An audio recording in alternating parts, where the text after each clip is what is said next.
Assalamualaikum warahmatullahi wabarakatuh. Selamat pagi teman-teman. Saya Ismir Azizah dengan rekan saya Catur Guritmo dan Nilana Diana Putri. Kali ini kami akan mempresentasikan hasil diskusi dari kelompok kami mengenai teknik optimasi yang termasuk dalam mata kuliah ekonomi manajerial yang diampu oleh Bapak Farid Ardiansyah IM. Selamat pagi Bapak. Baik, untuk yang pertama akan dijelaskan oleh rekan saya. Optimasi merupakan pendekatan normatif dengan mengidentifikasi hasil penyelesaian terbaik dari suatu permasalahan yang diarahkan ke titik maksimum atau minimum.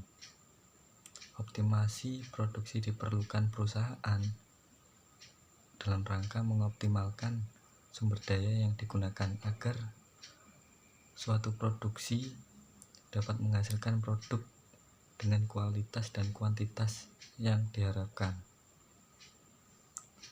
Definisi optimasi adalah proses produksi yang lebih efisien melalui program seleksi dan desain struktur data, algoritma, dan urutan instruksi penting lainnya. Persoalan optimasi adalah persoalan yang penting untuk diterapkan dalam segala sistem maupun organisasi. Dengan optimasi kita bisa menghemat segala hal seperti energi, keuangan, dan sumber daya, dan juga lainnya. Selanjutnya, analisis optimasi. Analisis optimasi ini ada dua, yaitu optimasi maksimum dan optimasi minimum. Optimasi maksimum adalah optimasi untuk melakukan upaya-upaya memaksimumkan suatu hasil dari kegiatan, seperti memaksimumkan profit, memaksimumkan manfaat. Yang kedua yaitu optimasi minimum. Optimasi minimum yaitu optimasi meminimumkan risiko suatu kegiatan. Misalnya, meminimumkan kerugian, meminimumkan kegagalan, dan juga meminimumkan kecelakaan. Beberapa cara untuk melakukan teknik optimasi. Yang pertama yaitu memilih alternatif terbaik dari semua kemungkinan yang terjadi dengan melihat semua kemungkinan yang digunakan, menggunakan pohon keputusan dan prinsip probabilitas. Yang kedua, menggunakan urutan keputusan seperti program linear atau program non-linear. Yang ketiga yaitu menggunakan prinsip-prinsip matematika dengan penggunaan diferensial atau turunan untuk mengoptimalkan fungsi. Analisis optimasi dapat dilakukan lebih efisien dan tepat dengan kalkulus atau konsep turunan.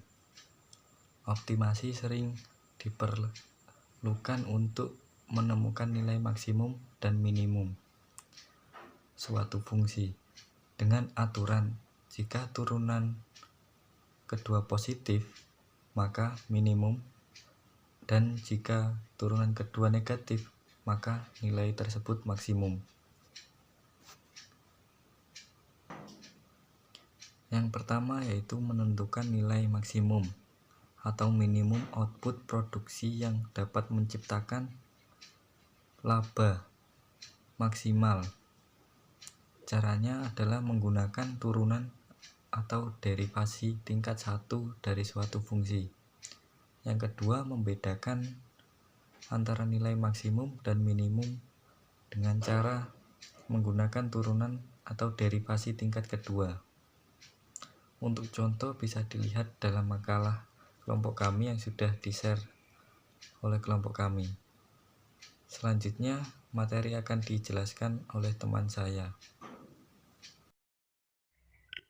Oke teman-teman, saya Isminur Azizah. Di sini saya akan melanjutkan penjelasan dari rekan saya sebelumnya mengenai teknik optimasi. Saya di sini akan menerangkan mengenai maksimalisasi keuntungan. Keuntungan atau laba sendiri adalah salah satu tujuan utama dari seorang pengusaha dalam menjalankan bisnisnya atau usahanya. Oleh karena itu, proses produksi akan dilakukan seefisien mungkin agar dapat meningkatkan keuntungannya. Menurut salah satu pakar ekonomi, laba atau keuntungan ini adalah selisih antara total pendapatan dengan total biaya, yang merupakan insentif bagi para produsen untuk melakukan produksi.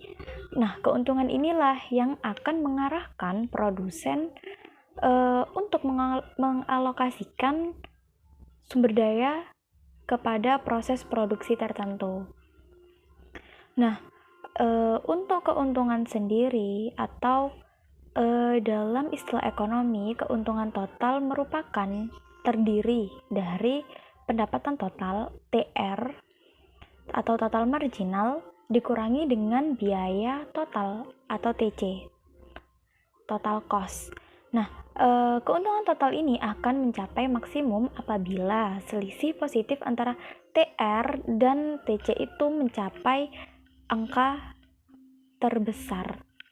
Nah, secara sistematis, laba dirumuskan sama dengan TR dikurangi TC, atau profit sama dengan total revenue dikurangi total cost. Untuk perusahaan dapat dikatakan memperoleh keuntungan apabila selisihnya bernilai positif, teman-teman, yakni laba lebih besar dari 0, di mana TR atau total revenue ini harus lebih besar dari TC, yakni total cost atau biaya total. Nah, di sini terdapat 3 penghitungan laba maksimum atau keuntungan maksimum, yakni dengan pendekatan totalitas atau totality approach, pendekatan rata-rata atau average approach, dan yang terakhir adalah pendekatan marginal atau marginal approach. Nah, pada teori ekonomi, pemisalan terpenting dalam menganalisis kegiatan perusahaan atau suatu usaha adalah mereka akan melakukan kegiatan memproduksi sampai kepada tingkat di mana mereka akan mendapatkan keuntungan dengan jumlah maksimum. Berdasarkan kepada pemisalan tersebut, maka dapat ditunjukkan pada tingkat kapasitas produksi yang mana atau yang bagaimana perusahaan tersebut akan menjalankan kegiatan usahanya. Oke, teman-teman, selanjutnya di sini adalah tujuan dari maksimalisasi keuntungan di suatu perusahaan sendiri. Nah, yang pertama di sini adalah bertujuan untuk prinsip keselamatan, di mana suatu perusahaan dalam hal ini itu mengungkapkan bahwa suatu perusahaan yang stabil dan tetap atau mampu bertahan adalah perusahaan yang mencari keuntungan tertinggi atau maksimum, di mana suatu usaha yang tidak berorientasi pada laba diasumsikan atau diopinikan bahwa akan tergilas oleh perusahaan-perusahaan yang efisien seperti itu.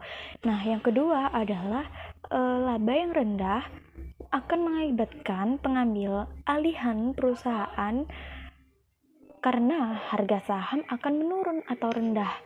Nah, apabila seorang manajemen atau manajerial itu gagal dalam menjalankan usahanya dengan efisien, yakni mendapatkan keuntungan yang tinggi. Seperti itu, teman-teman. Nah, dalam kasus memaksimumkan keuntungan, suatu perusahaan memaksimalkan pendapatannya dengan kendala biaya. Nilai pendapatan bergantung pada jumlah produk yang telah terjual.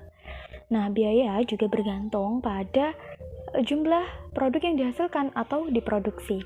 Oleh karena itu, diasumsikan bahwa jumlah produk yang terjual di suatu perusahaan itu sama dengan jumlah produk yang telah diproduksi atau yang telah dibuat, seperti itu.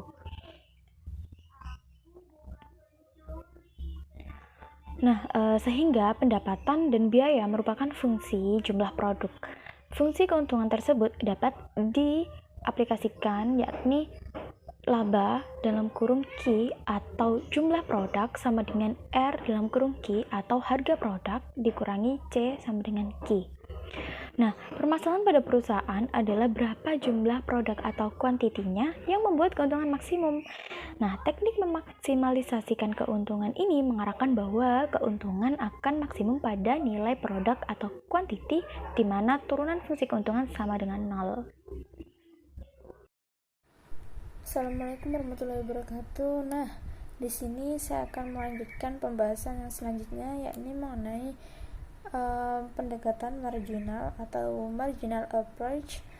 Nah, dalam pendekatan marginal ini, penghitungan labanya dilakukan dengan membandingkan biaya marginal atau yang bisa kita singkat dengan MC dan biaya pendapatan marginal atau yang bisa kita singkat dengan MR. Laba maksimum akan tercapai pada saat MR sama dengan MC.